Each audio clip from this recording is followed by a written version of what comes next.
Well, good afternoon, everybody. Thank you for joining us. I was very pleased today to have the honor of welcoming Governor-elect Wes Moore to the State House. We had a really, I think, productive personal conversation, one-on-one.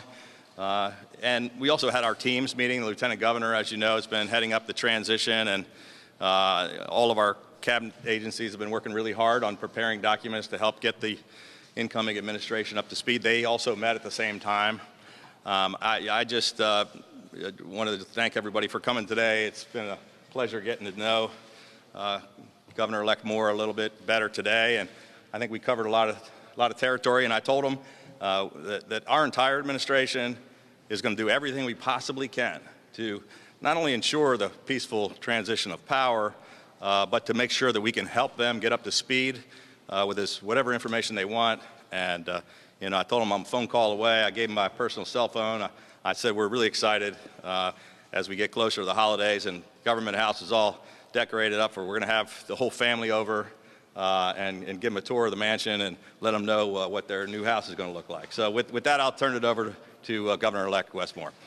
Thank you so much, Governor. Thank you. Good afternoon. It's been a pleasure spending this time with the governor, and Governor Hogan, just thank you. Thank you for this time. Thank you for your kindness. Thank you for your leadership. Our teams have already been working closely, and we're already seeing not just how important this is and how seriously the Hogan administration is taking this, but also this is the way it should be. That when the governor is saying that we're going to have a smooth and an orderly transition, it's what the people of this state want, and I'm thankful to you and your administration for helping to facilitate that. We did have a wonderful conversation, and to have a chance to spend some time with someone who's been occupying the office for the past 8 years and leading for the past 8 years, and as I'm preparing and our team is preparing to come on board in the next few months, we're excited about the road ahead, and I'm excited to be able to move and work in partnership with you all as we're going forward. So thank you again, and thank you all for being here as well. Thank you. Thank you. Thank you. Yes, sir. What piece of advice, when you look back now, do you wish somebody had given you, were you able to give that to Governor? Well, I don't want to share all the details of all the advice that I shared with them, but I think this is probably an okay one. There are a lot of things that I wish I had known, and a lot of probably advice that I could give. But the one piece I said was just to make sure that he takes the time to enjoy the moment. It's a huge whirlwind getting ready to take over the administration with the inauguration coming up and all of that. And sometimes you get so busy doing the work and focused on what you have to get done that you don't actually enjoy the moment. So I said, make sure you and your family take time to take a deep breath and enjoy this incredible historic moment that they're going to remember the rest of their lives.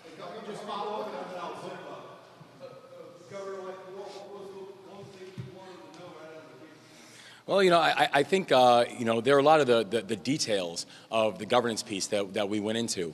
But also, I think one of the big things I want to talk with him about was also what was the transition process like for him.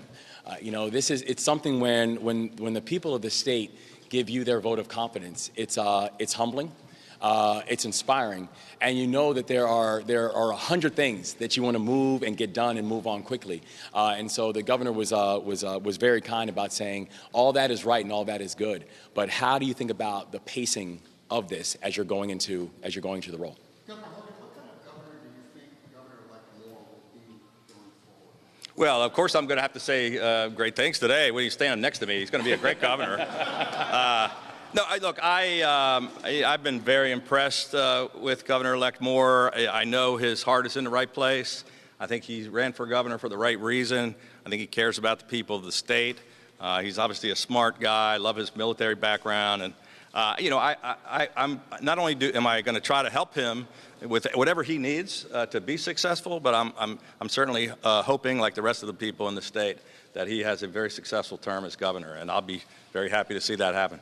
Governor-elect Moore, we all been looking at numbers the past week, and the numbers for the governor throughout the last 8 years have been very high, and it seems to be more in the middle, and we've had some to the sides either way. And how do you think that working your following steps or following the party, or what do you think? I think we are going to do I think what the administration did so well, and that's listen. Listen to what the people are telling you. Right? I said during the campaign trail that when people ask what were some of the things you learned in politics, I say politics in many ways it's kind of like an open book test. Right? The people are going to give you the answers, but you've got to listen.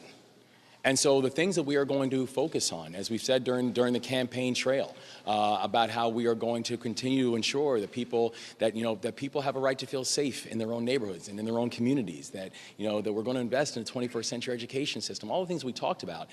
It's not because it sounds good, right? It's because we're going to listen. And I think that becomes a really important component to governing and being able to to move accordingly with the people's will.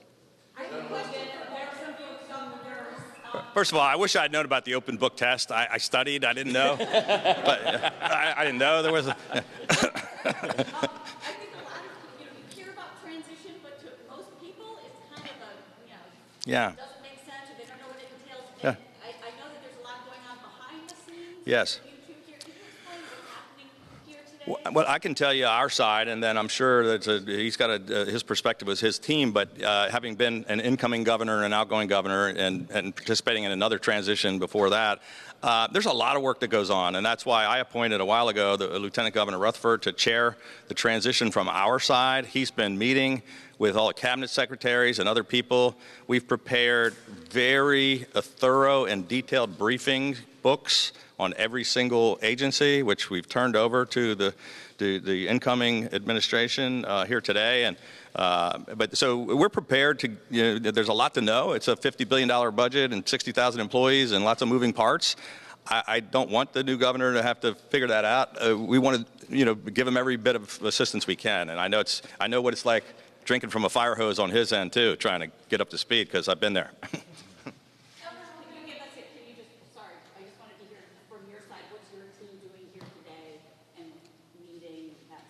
Yeah, so our team has been meeting with the administration, and the governor's absolutely right.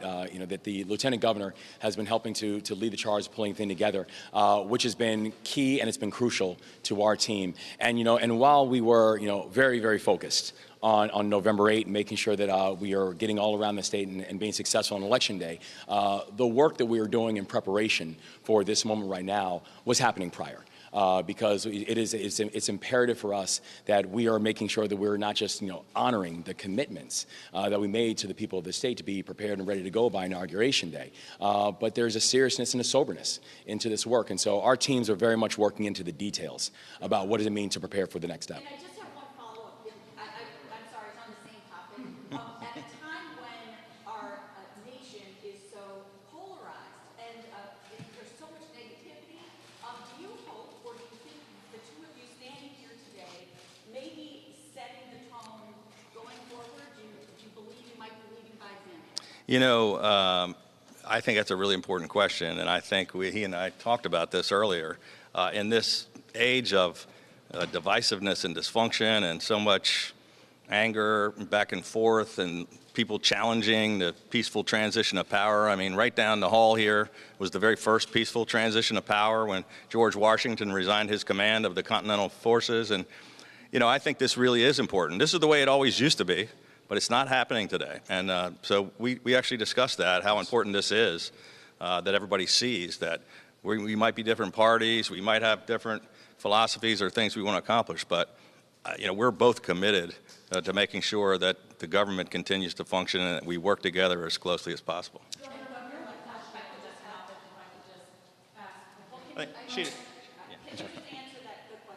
Yeah.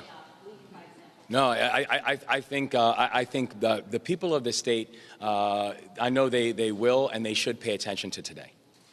This matters. And this is what the people asked for. This is all the people want, right? I think what the people of Maryland are asking for in this moment is that we, as the governor and the governor-elect, that our priority is them. And what the people of Maryland want is for us to have, a functioning and an orderly and a smooth transition into making sure that government is going to focus on them and prioritize them.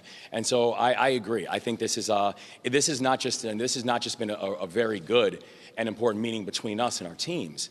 I do think this is an important statement to the people of this state, and one that they are paying attention to.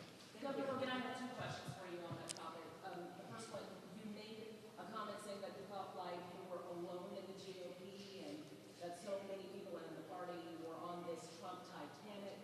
And there are folks who are wondering if you are going to make a bid soon for 2024 U.S. presidency. So the two questions, is that coming? And are you concerned about how your party's doing right now in Maryland? Well, I don't want to get too political at this event today because we're talking about the peaceful transition of power, and I don't want to get into a political debate with the governor-elect. But no, look, I've said for many years that I was concerned about the direction of my party, and I think we saw a very clear repudiation of crazy politics. I think Republicans that were like me, that were kind of common sense conservatives that talked about issues people cared about, like the economy and crime and education, they, for the most part, won everywhere across the country in swing districts and competitive districts. It was not the red wave that everybody predicted because, frankly, we nominated some people that didn't appeal to the voters, and that's certainly a lesson that our party has to learn.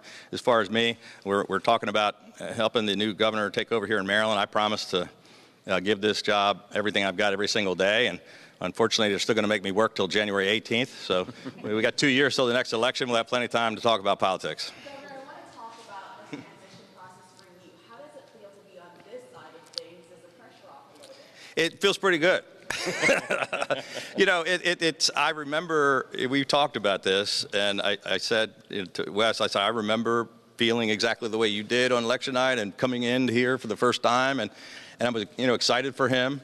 For me, I really am sort of very comfortable about where I am. I'm not regretting it at all. I feel as if we came to do a job, and we gave it everything we had, and we're trying to complete that job. But I'm looking forward to moving on and giving somebody else a chance to lead the state. And I don't have any regrets at all. I'm kind of excited.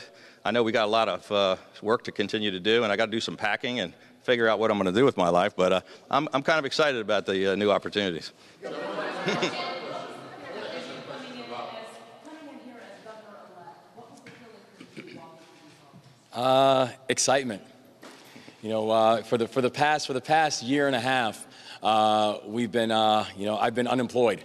And I'm going to find out what that's like soon.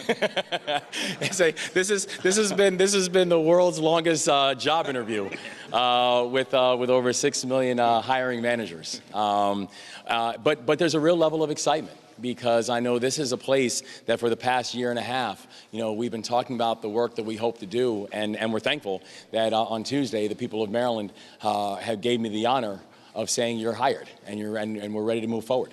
And so there's a real level of humility that I walked into the building today, but also just a real level of gratefulness and excitement about what we're going to be able to do going forward. I want to ask you a question about the fact that as I walk around these facilities, there's a lot of building going on. Are you all going to be ready for inauguration? You talking to me? Yeah. No. Yeah, it's pretty frustrating. We've been under a construction zone for 2.5 years, and there's been a lot of jackhammering, and I got barking dogs and headache and not a whole lot of sleep. Traffic problems. Look, they're making real progress on it's our 250th anniversary of this incredible building, the first Capitol of the United States. That dome was a mess. They're working hard to get it fixed. I don't think it's going to be done in time for the inauguration. Legislative Services just tore down their own building after we finished Lawyers Mall. That's not going to happen for another couple years. So, unfortunately, I'm looking forward to get a little peace and quiet away from the construction zone, and Governor-elect Moore is going to spend a lot of time in a construction zone. That's a great question.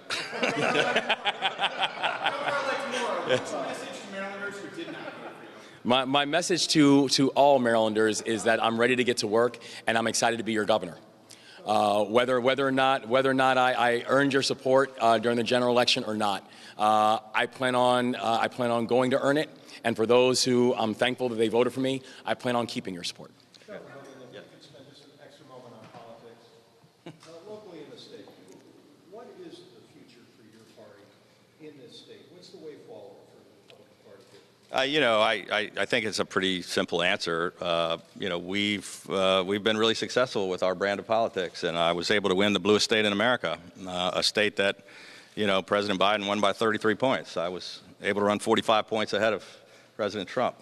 I don't think the Republican Party in Maryland has much of a future by doubling down on failure and by moving in a wacky direction that has a message that does not appeal to swing voters and traditional Republicans and independents and discerning Democrats. They're just not going to be successful in the future. So I think they have some soul searching to do as a state party, but also at the national party about what direction our party takes in the future if we want to ever get back to winning elections again instead of losing elections. Governor Hogan, in that same vein, several of your endorsed candidates here in Maryland were not successful. Barry Glassman, Wes Moore, Ambrose.